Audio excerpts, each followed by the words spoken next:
Cześć wszystkim, porozmawiamy sobie dzisiaj o brakującym elemencie na tym kanale, czyli o ostatnim stylu, o którym sobie opowiemy, jeśli chodzi o najczęstsze błędy, czyli o delfinku. W części pierwszej, czyli dzisiaj, powiemy sobie o oddechu i o pracy nóg, natomiast za tydzień zaproszę Państwa na materiał poświęcony pracy ramion. Serdecznie zapraszam na materiał.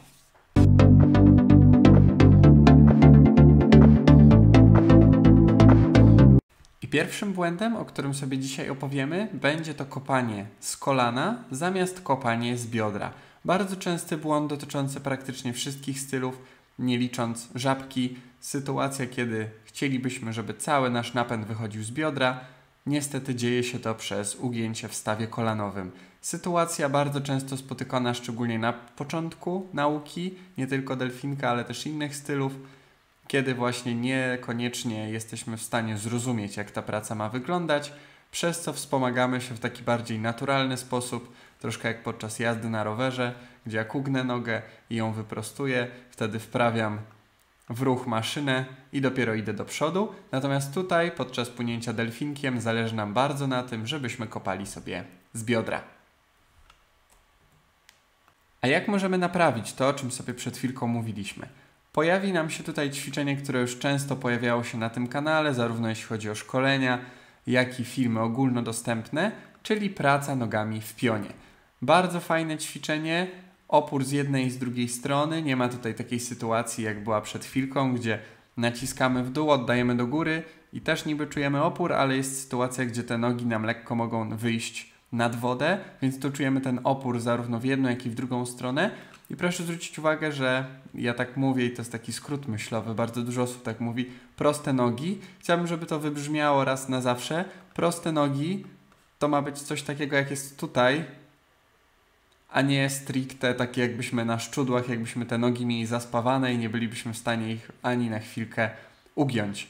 Więc proszę zwrócić uwagę, że mamy tutaj sytuację, gdzie cały ruch nam wychodzi z biodra, a to, że kolana się uginają, to jest po prostu element ładowania się tego, co się dzieje tu i przekazania tego na same palce, do samych palcy u stóp. Czyli załadowałem, wypchnąłem biodra do przodu i przez ruch cofnięcia biodra do tyłu te nogi się prostują. Więc koniec końców te nogi, proste nogi, to jest ten moment, ale ten moment załadowania, kopnięcia oczywiście ma być przez ugięte nogi w kolanach. Inaczej się tego nie da zrobić, jeśli będziemy się sztywno upierać, że to są proste nogi i nie wyjaśnimy, o co nam chodzi. Prawdopodobnie właśnie to będzie taka praca, jakbyśmy dwie nogi mieli w gipsie i nie byli ich w stanie po prostu poruszyć w taki sposób plastyczny.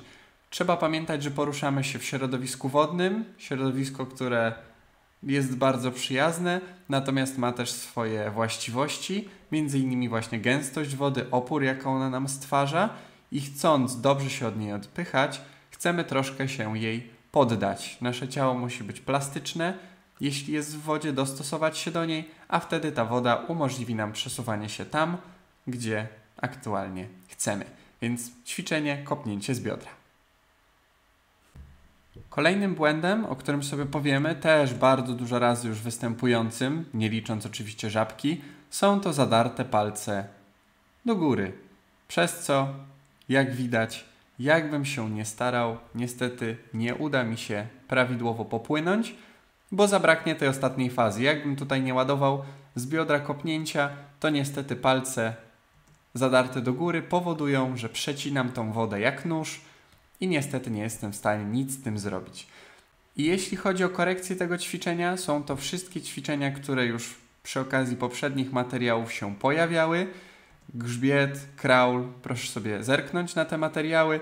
Tam szczegółowo sobie mówimy o tym, co zrobić, żeby te nasze palce u stóp były zwrócone ku dołowi, a nie ku górze. Więc to serdecznie polecam. Powiem tak tylko na szybko, że to będzie pisanie na przykład swojego imienia stopą, to będzie pływanie w płetwach. Wszystkie te rzeczy, które Państwo już wcześniej mogli zobaczyć na kanale. Więc jako kolejny błąd możemy sobie odnotować paluszki zadarte do góry. Kolejnym błędem, jaki możemy zaobserwować podczas płynięcia delfinkiem, jest sytuacja, kiedy nie do końca wiemy, kiedy powinny nam kopać nogi, a kiedy pracować ręce, żeby to wszystko ze sobą grało, czyli po prostu synchronizacja pracy ramion i pracy nóg. I wygląda to właśnie mniej więcej w ten sposób, gdzie przy idealnych wiatrach nasz styl powinien albo być jednouderzeniowy, co rzadziej to występuje, czyli że na jeden ruch rękoma do delfina powinno przypadać jedno kopnięcie, albo najczęściej występujący wariant charakteryzujący styl delfinkowy, czyli po prostu 2 kopnięcia na pracę ramion, gdzie jedno kopnięcie przypada nam na fazę podwodną, a jedno na fazę nadwodną. Natomiast tutaj proszę zwrócić uwagę, że to jest tak wszystko sobie zostawione. Nogi pracują bardziej jakby pracowały do kraula, czyli cały czas, niż jeśli mielibyśmy tutaj mówić o jakiejś większej synchronizacji. Po prostu nogi sobie, ręce sobie. To jest kolejny błąd bardzo często spotykany, kiedy już ręce są opanowane, nogi są opanowane i chcemy to wszystko po prostu złączyć sobie w całość. I jeszcze raz ta sama sytuacja, ten sam błąd, tylko troszkę szybsza praca nogami do delfinka. Proszę zwrócić uwagę, że teraz bardzo duży problem sprawia szczególnie moment zrobienia ruchu rękoma. Na wyleżeniu oczywiście jest ok, bo praca nogami jest dość pokaźna, więc wygodnie się płynie. Natomiast sam moment tutaj przełożenia jest dość problematyczny, ponieważ ciężko jest złapać ten moment szybowania, bo już praca nóg ściąga nas w dół. Dlatego ważne jest, żeby nauczyć się synchronizować te ręce z nogami, a jak to zrobić, to za chwilkę sobie o tym powiemy. Proponuję tutaj bardzo fajne ćwiczenie, łączące ze sobą zarówno styl klasyczny, jak i delfinek, ponieważ dół ciała, czyli nogi, pracują nam do delfinka, a ręce pracują nam do żabki. Teraz, co to może nam pomóc? No może nam pomóc w ten sposób, że ruch rękoma do żabki jest dość zbliżony, jeśli chodzi o styl motylkowy. Można się z tym zgadzać lub nie. Mam nadzieję, że trochę z Państwa się ze mną zgadza. A dlaczego tak jest? Dlatego, że po pierwsze jest to styl symetryczny, po drugie moment wyjścia do góry jest bardzo podobny w żabce i w delfinku i żabka, to ja bym powiedział, że to jest taki okrojony ruch delfinowy. I teraz, jeśli chodzi o tą synchronizację, ważne jest, żeby pamiętać o tym, że ten moment wyjścia do góry jest momentem, kiedy te nogi akurat nam powinny naciskać w dół.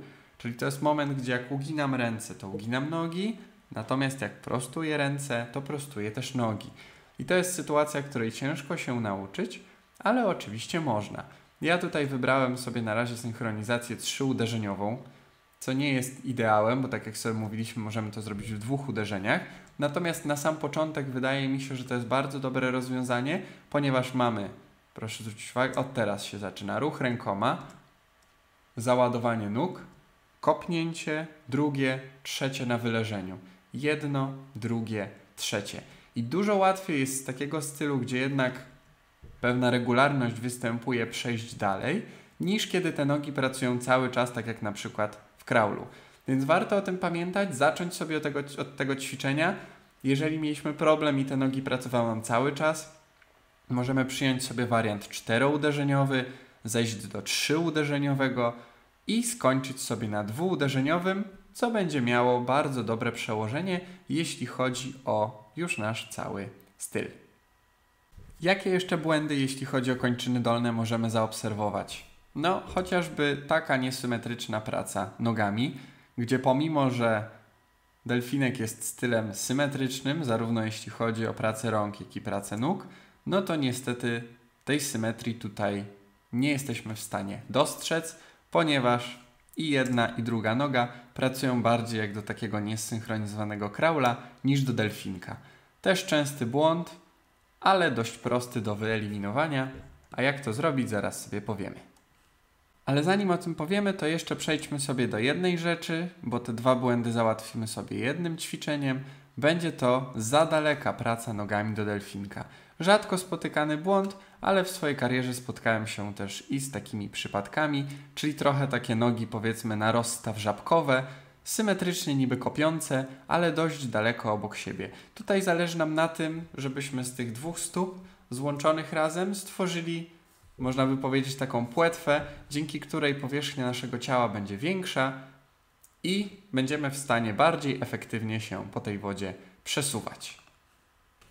I te 2 błędy, o których sobie przed chwilką powiedzieliśmy, czyli niesymetryczna praca nogami, gdzie występuje prawie że takie kopnięcie kraulowe, oraz kopanie nogami dość daleko od siebie możemy załatwić takim ćwiczeniem chociażby jak wsadzenie sobie 8 między nogi, bądź też pullboya, jak kto woli, i pracowanie z nim w ten sam sposób. Co nam to da? No, jeżeli udami ściśniemy jakiś przedmiot, to na pewno te nogi nie będą daleko od siebie. No to trzeba mi chyba niestety przyznać rację. Natomiast ta synchronizacja pracy nogami też będzie prostsza, no bo jakoby łączymy te dwie nogi i jeśli chcemy jedną zrobić ruch, no to druga jest niestety skazana właśnie na ten sam ruch, bo każde odchylenie od tej normy, jeśli jedna by poszła wcześniej, jedna później, albo nogi by poszły szerzej, da nam to, że ta 8 po prostu nam wystrzeli z pomiędzy nóg, no i ćwiczenie będzie niezaliczone. Alternatywą będzie założenie sobie gumy, obojętnie jakiej, bardzo często przykupnie płetw. Taką gumą właśnie te płetwy są spięte, więc można ją śmiało wykorzystać i tą już bym proponował na same kostki. Efekt będzie ten sam, troszkę ciężej będzie na pewno, bo te nogi jakby nam chciały tonąć, jednak tutaj ta 8 nam wypycha biodra do góry, ale też bardzo fajne ćwiczenie. Na pewno szybko ten problem zostanie zażegnany, jeśli wykorzystamy sobie albo 8, albo właśnie gumę. No i jeszcze jednym ćwiczeniem będzie właśnie pływanie w płetwach, też ćwiczeniem korekcyjnym i ono się tyczy wszystkich tutaj właściwie błędów, o których sobie wcześniej powiedzieliśmy, ponieważ proszę zwrócić uwagę, jeśli kopię z biodra, wykorzystuję płetwy, czuję, że to przesunięcie mam większe, pupa pojawia mi się nad wodą, tak jak powinno być i jestem w stanie dużo szybciej po prostu poczuć ten ruch. To jest szczególnie ważne dla osób, które dopiero zaczynają swoją przygodę z tym pięknym stylem. Nie do końca wiedzą, jak to mają robić. W teorii wiedzą, ale nigdy nie poczuły, jak ten sposób kopania nas przesuwa, więc warto im dać płetwy. Czasem jeszcze można zastosować, ale to już głównie później u zawodników, no bo jest to troszkę droższy sprzęt, nie jest tak ogólnie dostępny jak płetwy. Jest to taka monopłetwa. Kiedyś może sobie zrobimy w niej odcinek. Pojawiła się ona u mnie na kanale przy okazji mówienia sobie o płetwach, więc jeśli ktoś chce zobaczyć, jak ona wygląda, to też serdecznie zachęcam do tego. Więc zakładamy płetwy i według mnie jesteśmy w stanie dużo lepiej poczuć, jak to kopnięcie z biodra powinno nam się odbywać. I powiedzmy sobie teraz jeszcze o błędach dotyczących oddechu. Nie ma ich zbyt wielu, ponieważ jest to styl oddechowo zbliżony do żabki. W żabce z oddychaniem raczej nie ma problemu, bo jest w ten sposób bardzo bezpieczny, taki intuicyjny, ale jednak dwa takie błędy, o których sobie opowiemy. Pierwszy z nich jest to oddech nabierany zbyt późno dlatego, że w momencie, kiedy mam ręce ugięte już pod brzuszkiem i zaraz zacznę je prostować, powinien nastąpić moment wyjęcia głowy. Jestem właśnie w tym momencie, ten moment jeszcze nam nie nastąpił i teraz, kiedy ręce już są z tyłu, już się nakrywają, to dopiero moja głowa wyskoczyła nad wodę. Jeszcze taki oddech pełną gębą, żeby troszkę to zaakcentować. Troszkę za późno. Dzięki temu, albo inaczej przez to, niestety musimy gonić moment, żeby schować tą głowę pod wodę, bo ręce nakrywające się sprawiają, że ta głowa już nam zaczyna opadać. Więc dość szybko po prostu trzeba tą głowę wtedy chować pod wodę.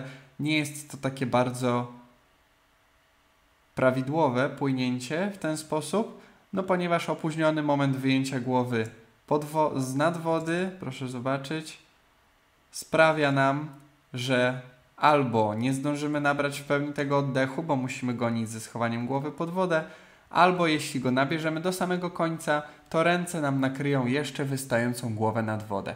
Więc tak po prostu robić nie chcemy.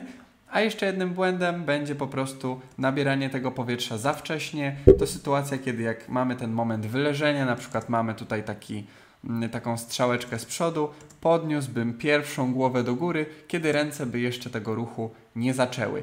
Nie mam tego nagranego, ale mam nadzieję, że Państwo sobie to wyobrażają. U osób, które pływają na przykład na wodach otwartych, pływają na przykład żabką na tych wodach otwartych, tak bardziej rekreacyjnie, i tam następuje wyjęcie głowy jako pierwsze, zorientowanie się, gdzie jesteśmy i po prostu płynięcie sobie dalej. Nie jest to częsta sytuacja, ale czasem lubi się zdarzać. Więc takim błędem dotyczącym oddechu, który tutaj sobie pokazaliśmy właśnie, jest to za późny moment, bo on już powinien nastąpić, tu już głowa powinna być w pełnej krasie, Tutaj dopiero otworzyłem buzię, więc troszkę za późno. A drugą sytuacją jest nabieranie tego powietrza po prostu za wcześnie. Za wczesne nabranie powietrza sprawia nam, że po pierwsze w takiej sytuacji, będąc już ciąży swojemu organizmowi, bo on chce iść w dół, ręce zaczynają ruch, chowam głowę i dopiero robię ten ruch. No niestety nie wygląda to do końca tak, jak miałoby wyglądać, więc pilnujemy tego, żeby moment nabrania powietrza nastąpił, kiedy nogi nacisną na wodę, ręce się wyprostują z tyłu i wtedy głowę mam w górze. I to jest idealna pozycja do nabrania powietrza, nie ta, tu była głowa wyjęta za późno. I jak możemy skorygować te błędy głową, zarówno ten za późny, jak i ten za wczesny? No w ten sposób, takim fajnym ćwiczeniem, że będziemy wykonywać sobie tylko fazę podwodną, jeśli chodzi o płynięcie delfinkiem i skupimy się w głównej mierze na tym, żeby trafić z synchronizacją, to znaczy ręce się rozchodzą na bok, zbierają się ku dołowi i zaraz się nam mocno rozejdą na boki i w tym momencie, gdzie nogi naciskają na wodę, gdzie ręce naciskają na wodę, wyskakuje nam głowa. I to jest pozycja pod wodą, głowa tam gdzieś jest nad tym lustrem wody, czego nie widać, którą będziemy chcieli łapać podczas właśnie nabierania tego powietrza. I dalej już nie robimy nic, po prostu sobie opadamy na tą wodę, przekładamy łapki, pracujemy, naciskam na wodę, prostuję ręce, prostuję nogi, głowa jest nad wodą. Bardzo fajne ćwiczenie, które ma tutaj bardzo dużo zastosowań, jeśli chodzi o tego naszego delfinka, bo my je sobie tutaj przedstawiamy, jeśli chodzi o nabieranie oddechu, ale również będziemy mieli jeszcze taką sytuację w drugiej części za tydzień, gdzie klatka piersiowa jako jeden z błędów będzie nam spadał wcześniej po prostu pod wodę i żeby tego uniknąć, będziemy chcieli właśnie również robić to ćwiczenie, więc ono na pewno się też pojawi nam za tydzień. Bardzo dziękuję za uwagę, mam nadzieję, że się podobało. Delfinek nie wiem jak stoi w hierarchii popularności stylów, mam nadzieję, że dość wysoko, przynajmniej u mnie, więc duża część z Państwa będzie tym tematem zainteresowana. Bardzo dziękuję za uwagę, pozdrawiam serdecznie i do usłyszenia za tydzień. Cześć!